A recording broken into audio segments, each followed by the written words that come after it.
ہے۔ اور اگر خواب میں دیکھے کہ ابلیس اس پر غالب آ گیا ہے تو دلیل ہے کہ شر اور فساد کی راہ کی طرف مائل ہوگا۔ اگر خواب میں دیکھے کہ شیطان اس سے باتیں کرتا ہے تو دلیل ہے کہ اس کو راستے سے پھیرے گا اور اطاعت سے روکے گا۔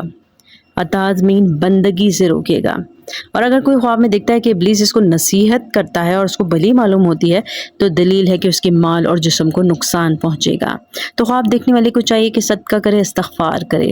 اور اگر دیکھے کوئی خواب میں کہ ابلیس نے اس کا ہاتھ پکڑا ہے اور اس کو کسی جگہ لے گیا ہے اور اس نے لا حول ولا قوت الا باللہ العلی العظیم پڑھا تو دلیل ہے کہ کسی بڑے گناہ میں پڑے گا اور پھر کسی کی نصیحت سے اس گناہ سے رکے گا۔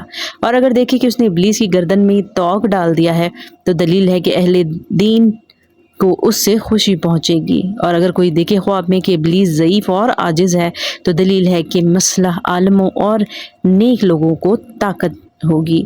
حضرت کا